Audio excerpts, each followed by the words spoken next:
नमस्कार, मैं हूं विवेक श्रीवास्तव। एबीपी न्यूज के पॉपुलर शो 24 घंटे 24 रिपोर्टर में आपका स्वागत है। शो शुरू करने से पहले बड़ी खबरों का छोटा सा टीजर। मोदी 3.0 के बजट के आफ्टर इफेक्ट क्या है, ये बताएंगे मेरे सहयोगी मृत्युंजय। बजट के बाद सोना कितना सस्ता हो गया है, नीरज पांडे की शानदार रिपोर्ट है इस पर। नीट को लेकर सुप्रीम कोर्ट के ऑर्डर की डिटेल्स निपुण सहगल के पास है। बारिश से 3 राज्यों की मुसीबत कैसे बढ़ी है, नितिशी से जानेंगे इसका पूरा अपडेट। मगर शो की शुरुआत आज के न्यूज मेकर के साथ।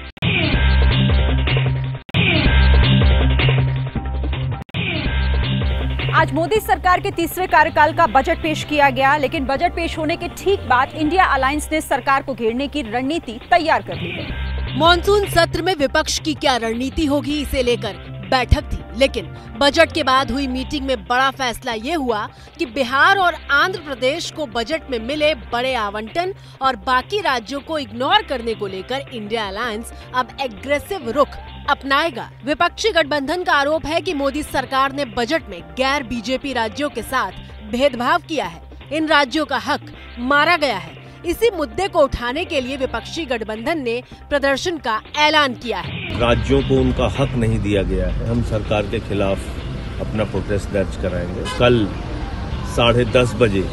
आपको बता दें कि इंडिया गठबंधन के दिग्गज दिल्ली में कांग्रेस अध्यक्ष मल्लिकार्जुन खड़गे के घर जुटे। बैठक में तय हुआ कि कांग्रेस शासित राज्यों के सीएम नीति आयोग की बैठक का बहिष्कार करेंगे। तमिलनाडु के सीएम स्टालिन ने भी नीति आयोग की बैठक में शामिल नहीं होने का ऐलान किया है। 27 जुलाई को नीति आयोग की ये मीटिंग होने वाली है।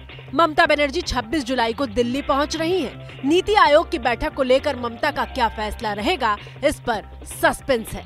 इंडिया गठबंधन ने सरकार को घेरने के लिए प्रदर्शन का ऐलान तो किया, लेकिन क्या इस पर सब एकमत हैं? सवाल ये इसीलिए क्योंकि उस बैठक में समाजवादी पार्टी का कोई भी नेता शामिल नहीं था। महाराष्ट्र विधानसभा चुनाव इंडिया गठबंधन के तहत ही लड़ेगी कांग्रेस। दिल्ली में महाराष्ट्र कांग्रेस के नेताओं की पार्टी हाईकमान के साथ हुई बैठक के बाद ऐसे संकेत मिले हैं। महाराष्ट्र में लोकसभा चुनाव में गठबंधन को मिली कामयाबी से उत्साहित कांग्रेस अब यही फार्मूला विधानसभा चुनाव में भी दोहराने का प्लान कर रही है। दिल्ली में कांग्रेस अध्यक्ष मल्लिकार्जुन खड़गे और महासचिव केसी वेणुगोपाल के साथ महाराष्ट्र प्रदेश कांग्रेस अध्यक्ष नाना पटोले, बाला साहब थोराट और विजय वडेट्टीवार की अहम बैठक हुई है।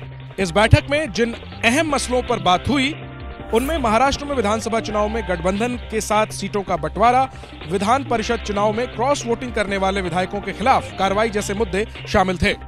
राज ठाकरे की पार्टी एमएनएस भी महाराष्ट्र विधानसभा चुनाव की तैयारियों में जोर शोर से जुटी हुई है। राज ठाकरे ने 25 जुलाई को मुंबई में पार्टी की एक बड़ी बैठक बुलाई है।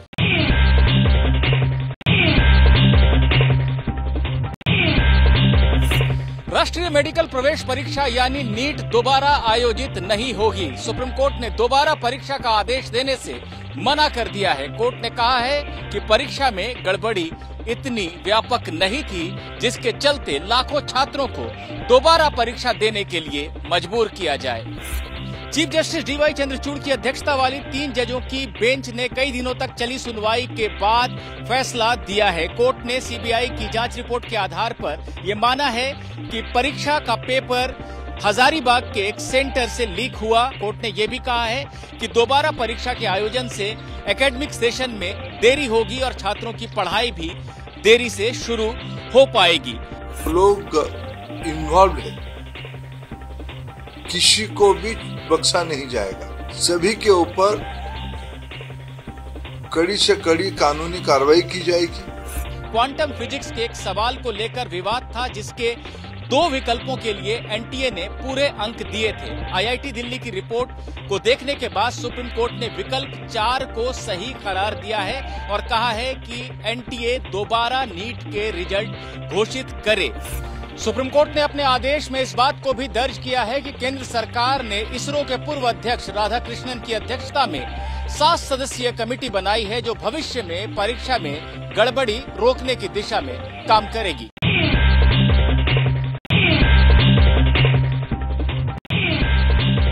देश की राजधानी के लचर सिस्टम ने एक और जान ले ली।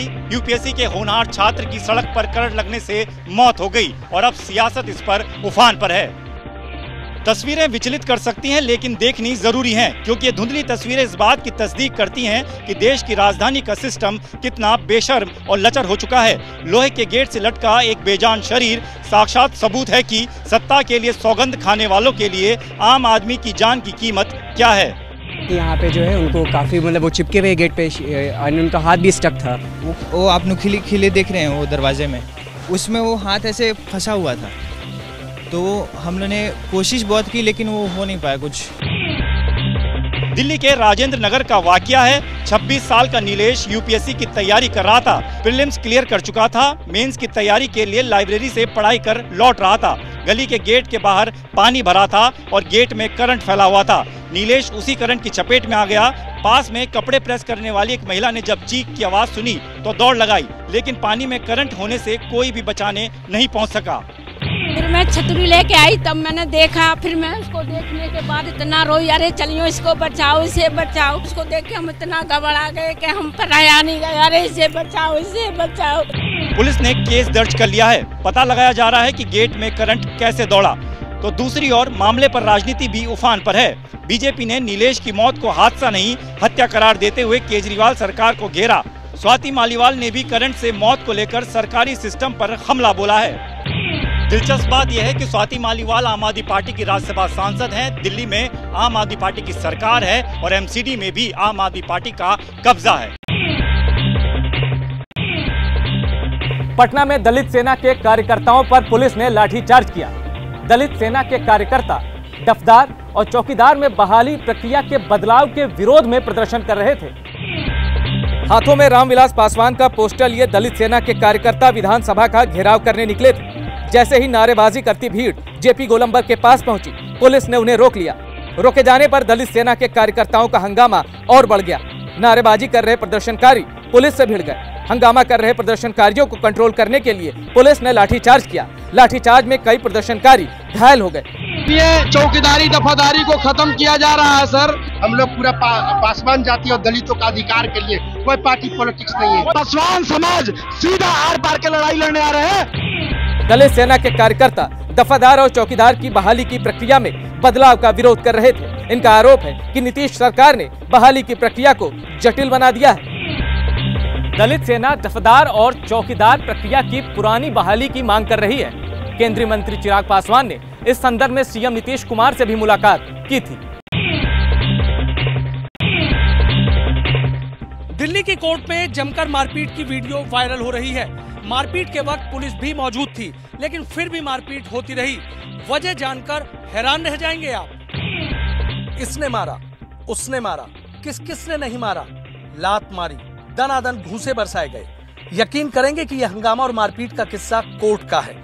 दिल्ली के कड़कड़डूमा कोर्ट में क्लाइंट को लेकर वकीलों के दो गुटों में विवाद हो गया। पहले बहस हुई और फिर लात घूंसे चलने लगे। दो वकील एक तरफ लड़ रहे थे, जबकि दो और वकील दूसरी तरफ भिड़े थे। एक दूसरे पर जमकर लात घूंसे बरसा रहे। मौके पर भीड़ भी थी, पुलिस भी थी, लेकिन करीब 40 सेकंड तक दोनों तरफ से मारपीट होती रही। फिर किसी तरह मामला शांत किया गया। वैसे बता दें कि कड़कड़डूमा कोर्ट में मारपीट का वीडियो 20 जुलाई का है, अब वायरल हुआ है। राजधानी की कड़कड़डूमा कोर्ट में पहले भी मारपीट हो चुकी है। 2015 में तो कोर्ट में गैंगवार भी हो गई थी।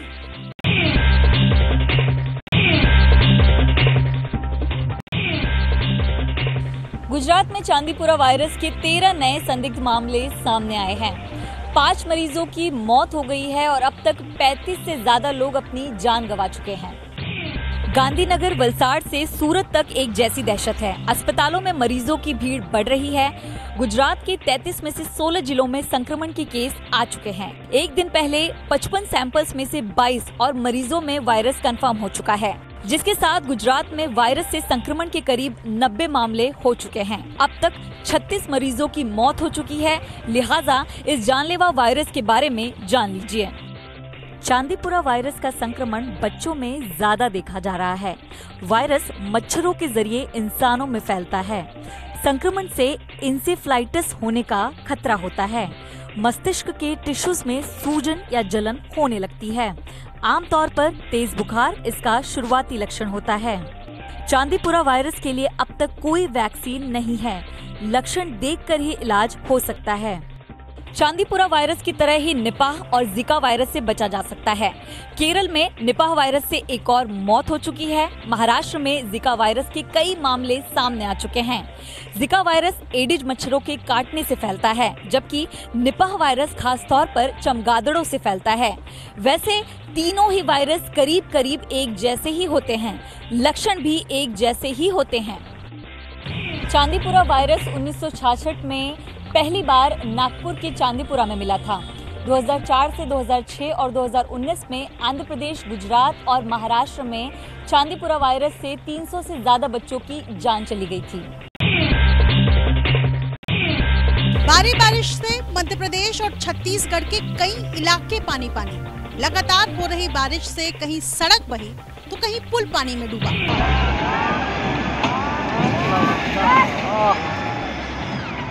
तेज रफ्तार पानी की अनदेखी कितनी खतरनाक हो सकती है, वो इन तस्वीरों में दर्ज है। कवर्धा में भारी बारिश के बाद डोकरी घटिया पुल पानी में डूब गया था। ट्रैक्टर पर सवार 5 लोग तेज रफ्तार पानी की अनदेखी कर पुल पार कर रहे थे, लेकिन पानी की रफ्तार इतनी तेज थी कि चंद सेकंड में ट्रैक्टर बह गया। ट्रैक्टर पर सवार लोगों ने जैसे तैसे अपनी जान बचाई। लगातार हो रही बारिश से जबलपुर में नर्मदा किनारे बने गौरी घाट के नवग्रह मंदिर तक पानी भर गया है। 20 साल बाद पहली बार नवग्रह मंदिर पानी में डूबा है। नर्मदा के घाट पर लगने वाली दुकानें और पंडा पुरोहितों के आसन भी डूब गए। लगातार भारी बारिश से मंडला में थावर नदी पर बना पुल डूब गया है। पुल डूबने से मंडला को सिवनी से जोड़ने वाला रास्ता बंद हो गया है। बालाघाट में भी 3 दिनों से लगातार भारी बारिश से वैनगंगा नदी खतरे के निशान के करीब पहुंच गई है। यहाँ 2 दर्जन गांवों को सुरक्षा कारणों से खाली कराया गया है। बाढ़ के पानी में फंसे ग्रामीणों को निकालने के लिए एनडीआरएफ की टीम तैनात की गई है। भारी बारिश से छिंदवाड़ा में बिठरी गेट के पास रेलवे ट्रैक पर पानी भर गया। इससे 2 पैसेंजर ट्रेनों को रद्द करना पड़ा। भारी बारिश से सागर और मुरैना जैसे शहरों में पानी भर गया। सागर में रेलवे अंडरब्रिज के नीचे घुटनों तक पानी भर गया। मौसम विभाग ने मध्य प्रदेश के 27 जिलों में भारी बारिश का अलर्ट जारी किया है। मध्य प्रदेश में 26 जुलाई तक भारी बारिश की चेतावनी दी गई है।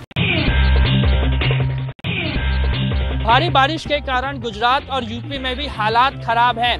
गुजरात और यूपी के कई जिले बाढ़ जैसे हालात से परेशान हैं।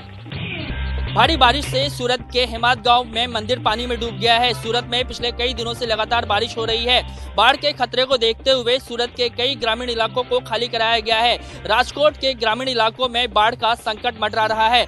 यहाँ कई गांव पानी में डूब गए हैं। यहाँ ग्रामीण इलाकों में सड़कें पानी में डूब गई है। लोगों को भारी परेशानी हो रही है। जान हानि नहीं हुई है, कोई इतना बड़ा डैमेज नहीं हुआ है, लेकिन वाटर लॉगिंग काफी सिटी में हो गया था। भारी बारिश से पोरबंदर के कई इलाकों में पानी भर गया है। हालात को कंट्रोल करने के लिए अधिकारी जमीन पर उतर गए हैं। यूपी के शामली में बारिश से कई घरों में पानी भर गया है। महज 15 मिनट की बारिश से शामली शहर टापू में तब्दील हो गया है। रास्तों पर पानी भरने से आने जाने में भारी परेशानी हो रही है। इतना पानी हमने नहीं देखा और यहीं पैदा हुआ, वो समस्या हो रही है आने में जाने में। यूपी के 13 जिले इस समय बाढ़ का संकट झेल रहे हैं। हजारों बाढ़ पीड़ित लोगों को इस समय राहत शिविरों में जगह दी गई है।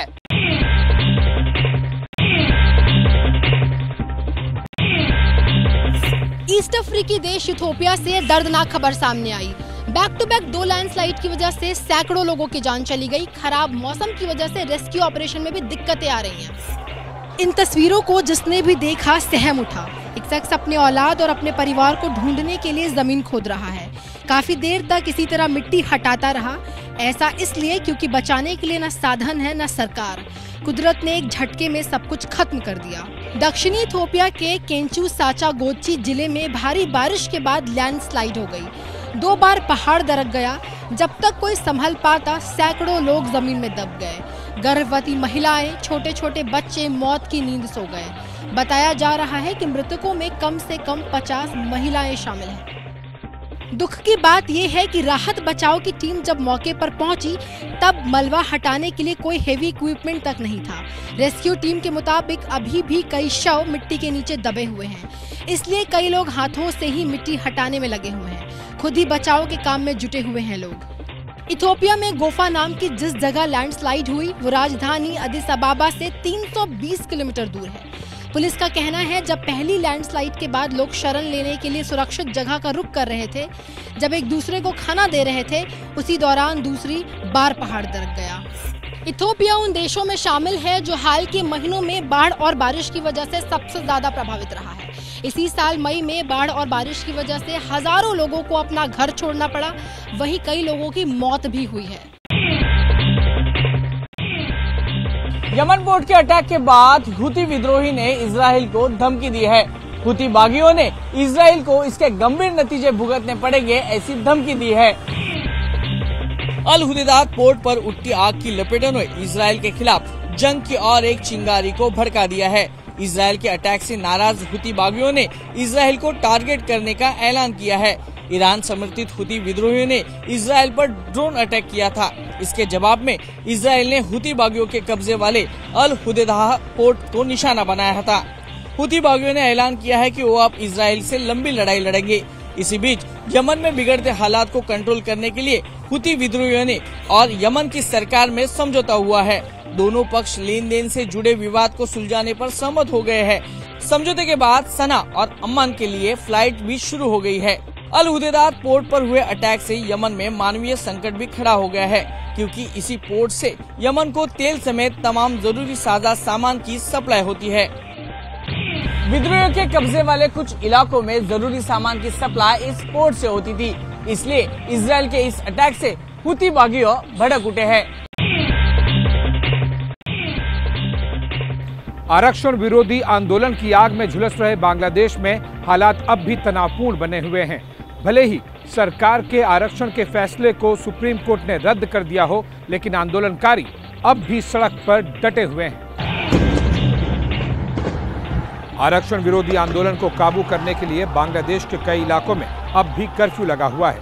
आर्मी सड़क पर उतर आई है, लेकिन हंगामा और हिंसा कर रहे आरक्षण विरोधी प्रदर्शनकारियों को पूरी तरह काबू नहीं किया जा सका है। जहां हालात सुधर रहे हैं, वहां कर्फ्यू में राहत दी जा रही है। बांग्लादेश सुप्रीम कोर्ट ने आरक्षण बढ़ाने का सरकारी आदेश रद्द कर दिया है, लेकिन आंदोलनकारी डटे हुए हैं। आंदोलनकारियों की डिमांड है कि सरकार जल्द से जल्द कोर्ट के आदेश को लागू करे। आंदोलनकारियों ने सरकार को सुप्रीम कोर्ट का फैसला लागू करने के लिए 48 घंटे का अल्टीमेटम दिया है। आरक्षण विरोधी हिंसा में अब तक 170 से ज्यादा लोगों की जान गई है। वहीं हिंसा में शामिल होने के आरोप में 2500 से ज्यादा लोगों को गिरफ्तार किया गया है। बांग्लादेश की पीएम शेख हसीना ने आरक्षण विरोधी आंदोलन को सियासी साजिश बताया है। शेख हसीना ने कहा कि सियासी फायदे के लिए विपक्षी नेता छात्रों को भड़का रहे हैं। शेख हसीना सरकार के खिलाफ यूएई में भी प्रदर्शन हुआ था। यूएई ने प्रदर्शन में शामिल 57 बांग्लादेशियों को गिरफ्तार कर जेल भेज दिया। यूएई में दूसरे देशों की सरकारों के खिलाफ प्रदर्शन करना गैर कानूनी है। अमेरिका में कमला हैरिस को राष्ट्रपति उम्मीदवारी के लिए समर्थन मिल चुका है। 1976 पार्टी डेलीगेट्स कमला के समर्थन में हैं, लेकिन जो बाइडेन कहां हैं? कमला हैरिस को राष्ट्रपति पद की उम्मीदवारी के लिए 4000 में से अब तक 1976 डेलीगेट्स का समर्थन मिल चुका है। अगस्त के पहले हफ्ते में डेमोक्रेट्स नॉमिनेशन के लिए पहले राउंड की वोटिंग करेंगे। इसके साथ ही कमला हैरिस ने अपना चुनावी कैंपेन भी शुरू कर दिया है, लेकिन जो बाइडेन को लेकर तरह तरह की अटकलें लगाई जा रही हैं। मसलन 5 दिन से जो बाइडेन कहां हैं? क्या उम्मीदवारी वापस लेने से निराश हैं या फिर यूएस प्रेसिडेंट बीमार हैं? इन तस्वीरों को लेकर दावा किया जा रहा है कि ये तब की हैं जब अमेरिकी राष्ट्रपति चुनाव में उम्मीदवारी वापस लेने के बाद जो बाइडेन को आखिरी बार देखा गया था। इसके बाद से जो बाइडेन को किसी ने नहीं देखा। तो फिर यूएस प्रेसिडेंट आखिर है कहां? इसका जवाब कमला हैरिस ने दिया। President Joe Biden wanted to be here today. He is feeling much better and recovering fast, and he looks forward to getting back on the road. Kamala Harris White House में कार्यकर्ताओं को संबोधित कर रही थी। बताया जा रहा है कि जो बाइडेन कोरोना संक्रमण से जूझ रहे हैं। रिपोर्ट्स के मुताबिक 17 जुलाई को बाइडेन कोरोना पॉजिटिव पाए गए थे। माना जा रहा है कि स्वस्थ होने के बाद अमेरिका को संबोधित कर सकते हैं। इस बीच कमला हैरिस ने एक पब्लिक मीटिंग के दौरान बाइडेन से फोन पर बात की। I knew you were still there. You're not going anywhere, Joe. I'm watching you, kid. I'm watching you, kid. I love you. I love you, Joe.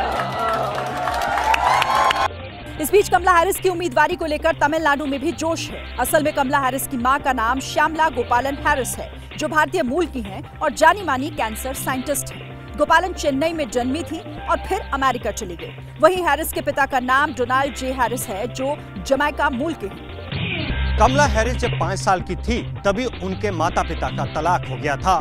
तलाक के बाद कमला और उनकी छोटी बहन माया का उनकी मां श्यामला गोपालन ने ही पालन पोषण किया था। पाकिस्तान में फिर बवाल हुआ है। पूर्व प्रधानमंत्री इमरान खान की पार्टी का दफ्तर सील कर दिया गया है। कई कार्यकर्ता गिरफ्तार कर लिए गए हैं। इस्लामाबाद में तहरीके इंसाफ पार्टी के दफ्तर पर छापा मारा गया। सुरक्षा बलों ने ऑफिस को सील कर दिया। साथ ही पार्टी के कई बड़े नेताओं और कार्यकर्ताओं को गिरफ्तार कर लिया गया। इसमें पीटीआई के सूचना सचिव रऊफ हसन भी शामिल हैं। इस्लामाबाद पुलिस ने पीटीआई के तर्जुमान रऊफ हसन को गिरफ्तार कर लिया। पीटीआई के मरकजी दफ्तर से कंप्यूटर और रिकॉर्ड भी जब्त। पीटीआई सेक्रेटेरिएट के अतराफ में इंटरनेट सर्विस मुतासर। इसके अलावा पुलिस महिला कार्यकर्ताओं को जबरदस्ती गाड़ियों में बिठाकर अपने साथ ले गई। जेल में बंद इमरान ने हफ्ते भर पहले शाहबाज सरकार के खिलाफ प्रदर्शन करने का ऐलान किया था। शाहबाज सरकार ने भी एक हफ्ते पहले कहा था कि इमरान खान की पार्टी पर बैन लगाने जा रहे हैं। सवाल ये कि क्या इमरान खान की पार्टी का वजूद मिटाने की तैयारी हो चुकी है? इमरान खान साल भर से ज्यादा वक्त से जेल में हैं। बताया जा रहा है कि उन्हें आतंकियों की तरह जेल में रखा गया है। 7 बाई 8 फीट की जेल में कैद किया गया है, जहां इमरान हिल डुल भी नहीं सकते हैं। 24 घंटे निगरानी रहती है। जानकारी यह है कि उन्हें किसी से मिलने भी नहीं दिया जाता है। इमरान खान के जेल जाने के बाद से उनकी पार्टी के ज्यादातर बड़े नेता या तो जेल में हैं या इमरान खान का साथ छोड़ चुके हैं। इमरान खान पर 200 से भी ज्यादा मामले चल रहे हैं। कुछ केस में उन्हें दोषी भी ठहराया जा चुका है। इमरान खान फिलहाल रावलपिंडी की अदियाला जेल में है। इस जेल में ही उनकी पत्नी बुशरा बीबी भी हैं। जुल्फिकार अली भुट्टो, नवाज शरीफ, शाहिद खाकान अब्बासी के बाद इमरान खान पाकिस्तान की जेल में सजा काटने वाले चौथे प्रधानमंत्री हैं।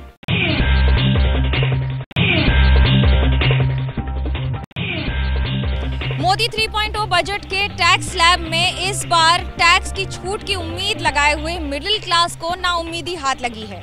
वित्त मंत्री निर्मला सीतारमण ने न्यू रेजिम को तो थोड़ी सी छूट और राहत दी है, पर पुरानी रेजिम को कुछ नहीं मिला। वित्त मंत्री ने नए टैक्स रेजिम में स्टैंडर्ड डिडक्शन की लिमिट 50,000 रुपए से बढ़ाकर 75,000 रुपए कर दी है। इससे इनकम टैक्स में आपको कैसे फायदा होगा, जरा इसे समझिए। अभी 8 लाख सालाना की कमाई पर 30,000 टैक्स है, जो घटकर 22,500 हो जाएगा, यानी 7,500 रुपए का फायदा।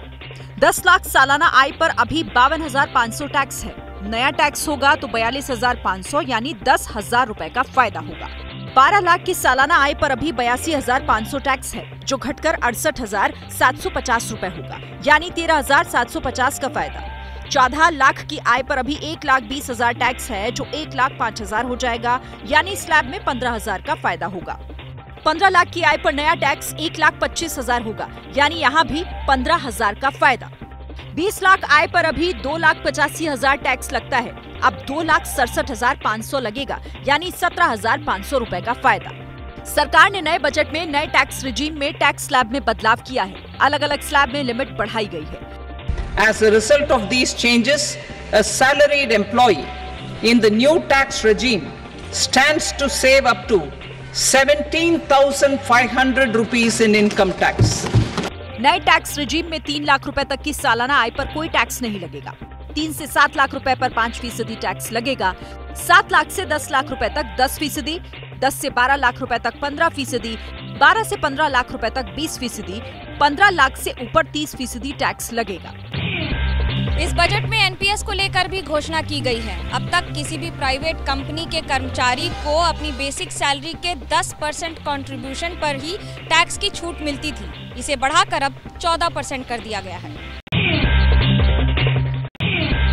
इस बार के बजट से आपके घर से जुड़ी चीजों पर क्या असर पड़ने वाला है?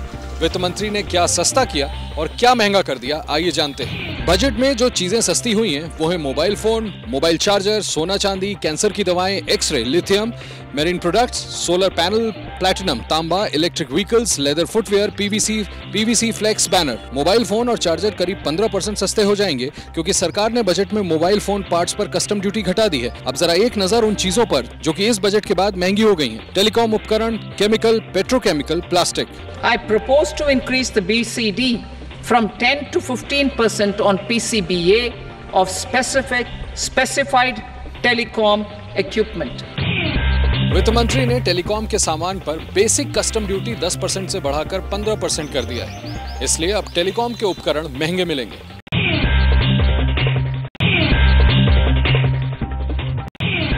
बजट के बाद सस्ते रेट में सोना खरीदने का आ गया है शानदार मौका। सोने के रेट में 4,000 रुपए तक की आई है गिरावट।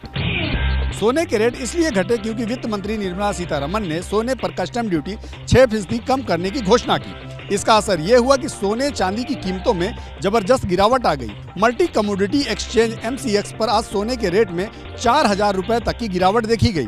वहीं चांदी की कीमतों में 4,800 रुपए तक की कमी आई है। आज MCX पर सोना 73,000 रुपए प्रति 10 ग्राम बिक रहा था, लेकिन बजट के बाद शाम को सोने के रेट गिरकर 69,000 रुपए प्रति 10 ग्राम तक पहुंच गए। दरअसल सोने और चांदी पर मौजूदा शुल्क 15% है, जिसमें 10% बेसिक कस्टम ड्यूटी और 5% सेस शामिल है। वित्त मंत्री के ऐलान के बाद बेसिक कस्टम ड्यूटी 5% लगेगी, जबकि सेस 1% लगेगा।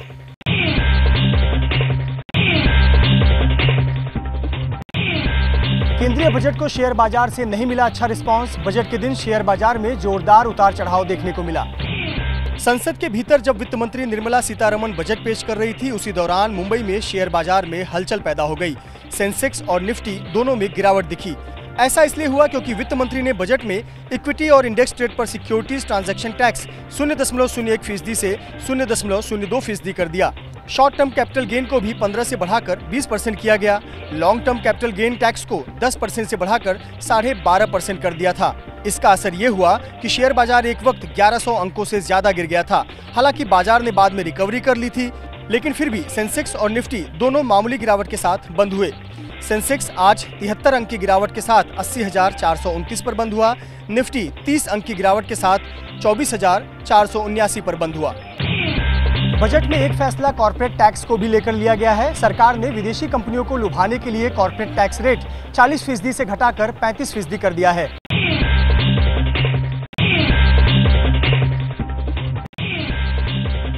सरकार का दावा है कि इस बजट में सबका ध्यान रखा गया है, लेकिन गठबंधन वाली मोदी सरकार ने अपने दो बड़े साथियों को जमकर सौगात दी। करीब 75,000 करोड़ रुपए तो अकेले इन दो राज्यों को ही आवंटित कर दिए गए हैं। ये बजट समाज के हर वर्ग को शक्ति देने वाला बजट है। शक्ति किसे मिले, कौन पीछे रह गया, ये बजट में वित्त मंत्री निर्मला सीतारमण के भाषण से क्लियर हो गया। जैसे ही बिहार और आंध्र का नाम आया, सहयोगी दलों के चेहरे खिल गए। वित्त मंत्री ने कहा कि बिहार को 58,000 करोड़ रुपए से ज्यादा और आंध्र प्रदेश को 15,000 करोड़ रुपए दिए जाएंगे। बिहार में कई सड़क परियोजनाओं के लिए 26,000 करोड़ रुपए आवंटित किए गए। पटना, पूर्णिया, बक्सर, भागलपुर को जोड़ने वाले एक्सप्रेसवे और बोधगया, राजगीर, वैशाली और दरभंगा को जोड़ने वाले एक्सप्रेसवे बनाने की घोषणा की गई। बिहार के पीरपैंती में 21,400 करोड़ रुपए की लागत से 2,400 मेगावाट का पावर प्रोजेक्ट लगाया जाएगा। बाढ़ से निपटने और राहत के लिए 11,500 करोड़ रुपए दिए जाएंगे। बिहार के महाबोधि मंदिर और विष्णुपद मंदिर को विकसित किया जाएगा। नए मेडिकल कॉलेज और एयरपोर्ट्स बनाए जाएंगे। स्पोर्ट्स इंफ्रास्ट्रक्चर बढ़ाने के साथ गंगा नदी पर 2 नए पुल बनाए जाएंगे। सहायता के लिए, बिहार के विकास के लिए मदद होना चाहिए, मदद होना चाहिए बिहार को, तो वो तो करना शुरू कर दिया। बिहार फर्स्ट, बिहारी फर्स्ट को धरातल पर उतारने वाला बजट है। ये विकसित भारत के निर्माण में एक मजबूत नींव रखने वाला ये बजट। आंध्र प्रदेश को मदद के लिए 15,000 करोड़ रुपए आवंटित किए जाएंगे। आंध्र प्रदेश रीऑर्गेनाइजेशन एक्ट के तहत पानी, बिजली, रेलवे, सड़क जैसे अहम इंफ्रास्ट्रक्चर के लिए फंड जारी होगा। पोलावरम सिंचाई परियोजना को पूरा करने के लिए वित्त वित्तीय मदद और राज्य के पिछड़े इलाकों के लिए भी एक्ट के तहत रकम मुहैया कराई जाएगी। 5 करोड़ आंध्र के जो लोग हैं सब संतुष्ट हैं, सब खुशी हैं कि जिस तरह से बजट में हमारे लिए प्रावधान। केंद्र सरकार ने साफ कर दिया था कि विशेष राज्य का दर्जा बिहार को नहीं दे सकते। नायडू की पार्टी को भी स्पीकर पद नहीं मिला। ऐसे में इन डेवलपमेंट के बीच में बजट के जरिए दोनों साथियों को मैनेज करने की कोशिश की गई।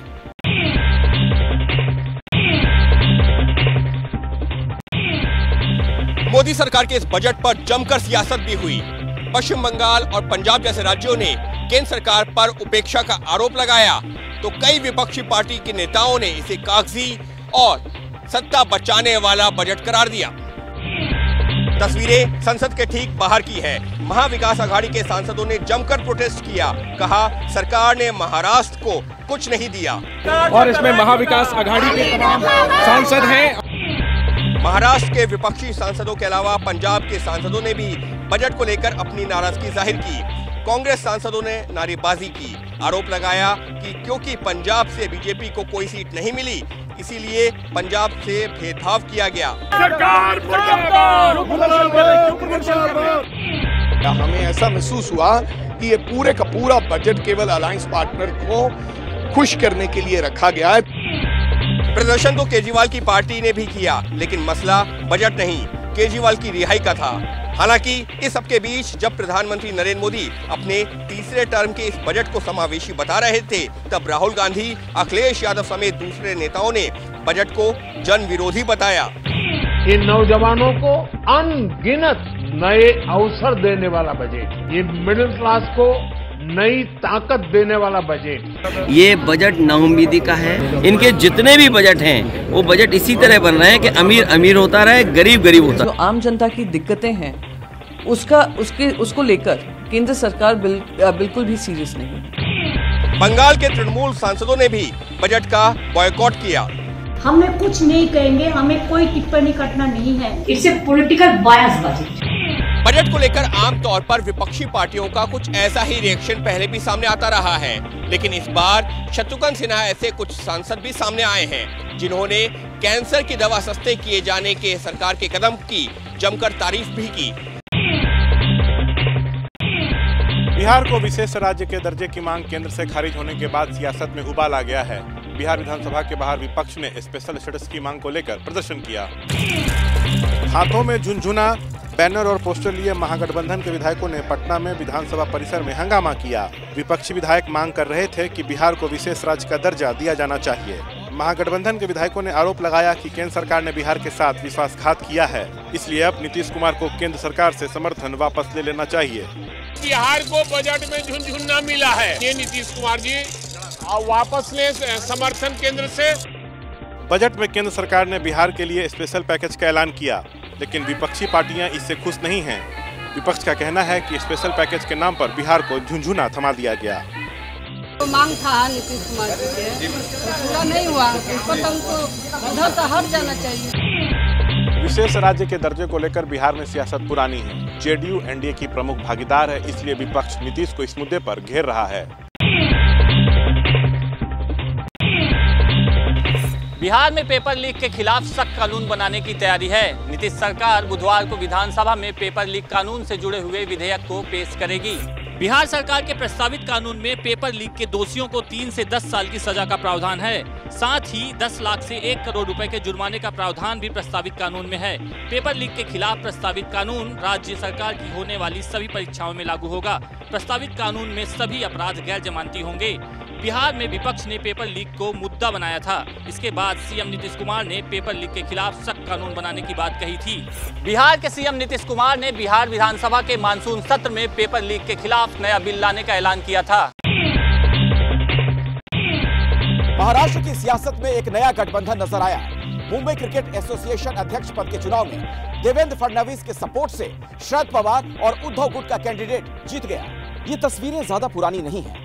टीम इंडिया वर्ल्ड कप जीतकर आई थी तो जय शाह के करीबी बीसीसीआई के ट्रेजरर और मुंबई बीजेपी के chief senior leader Ashish Shelar world champion team के साथ ओपन बस परेड में थे। यानी क्रिकेट में दमदार रुतबा।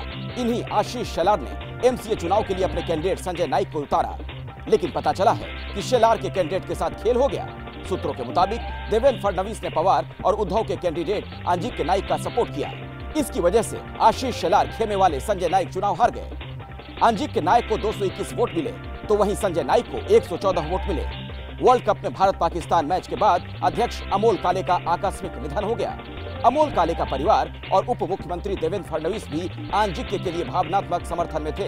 इस बीच शरद पवार, उद्धव ठाकरे जैसे बड़े नेताओं ने भी अंजिक्य को सपोर्ट किया और बाजी एक तरफा हो गई।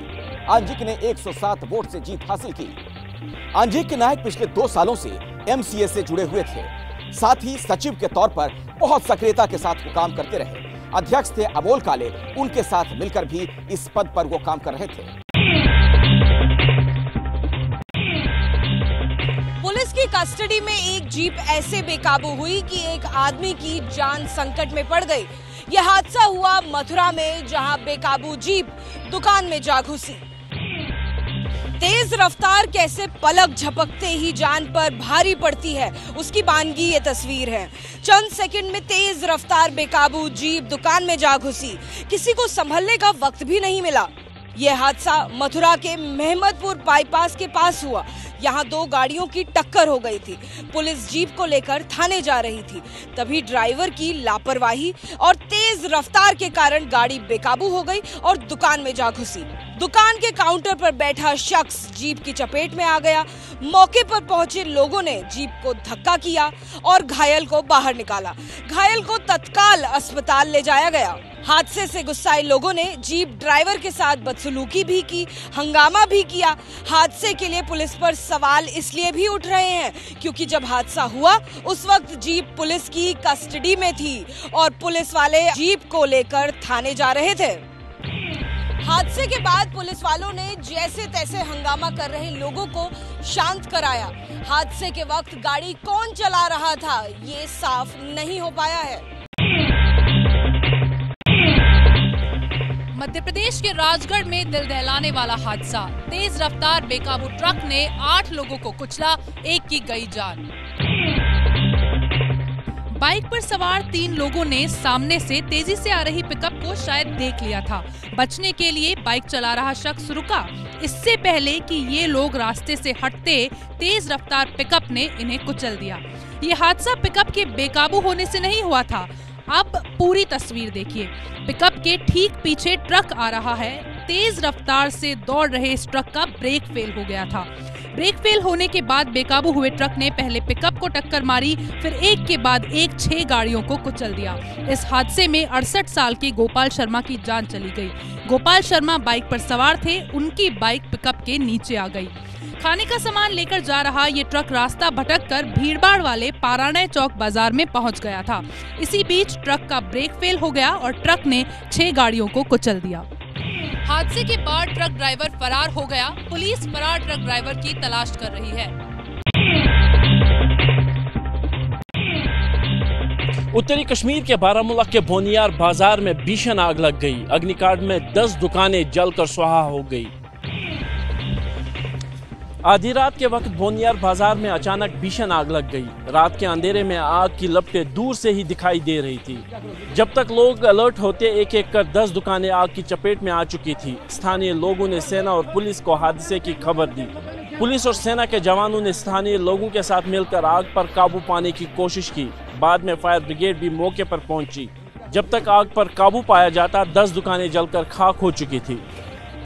पुलिस जांच कर रही है कि आखिर आधी रात को यहां आग कैसे लगी। जिनकी दुकानें जलकर खाक हो गई हैं वो प्रशासन से मुआवजे की मांग कर रहे हैं। सड़क हादसे की डराने वाली तस्वीरें हिमाचल के मंडी से भी आई। 2 गाड़ियों की जोरदार टक्कर हो गई। हादसा इतना भयंकर था कि दोनों गाड़ियों के परखचे उड़ गए। गाड़ी के नाम पर कुछ नहीं बचा। एक गाड़ी का आगे का हिस्सा सड़क के दूसरी तरफ जा गिरा तो दूसरी लग्जरी एसयूवी डिवाइडर की तरफ टकरा गई। ड्राइवर वाली साइड तो पूरी तरह डैमेज हो गई। जानकारी के मुताबिक एक वेन्यू गाड़ी सुंदरनगर से मंडी की तरफ जा रही थी। उसी वक्त फॉर्च्यूनर गाड़ी सामने से आ रही थी। जैसे ही दोनों गाड़ियां नौलखा फ्लाईओवर पर आईं तो आमने सामने से जोरदार टक्कर हो गई। गनीमत रही कि गाड़ियों के एयरबैग समय पर खुलने से दोनों गाड़ी सवारों की जान बाल बाल बच गई। नहीं तो एक बड़ा हादसा हो सकता था। पता चला है कि 4 लेन बनाने की वजह से सड़क को कई जगह से बंद कर दिया गया था और इसी के चलते ट्रैफिक सड़क के एक ही तरफ डाइवर्ट था, यानी आने जाने वाले एक ही रोड पर थे। इसी के चलते हादसा हो गया। पुलिस मौके पर पहुंची और आगे की कार्रवाई में जुट गई। 5 दिन पहले भी मंडी के सुंदर नगर इलाके में एक सड़क हादसा हुआ था। ट्रक ने सैर पर निकले रिटायर्ड फौजी को टक्कर मार दी और फरार हो गया। इस हादसे में रिटायर्ड फौजी की मौके पर ही मौत हो गई थी। 24 घंटे 24 रिपोर्टर में आज के लिए इतना ही। कल रात 9:40 पर फिर होगी मुलाकात। तब तक देखते रहिए एबीपी न्यूज।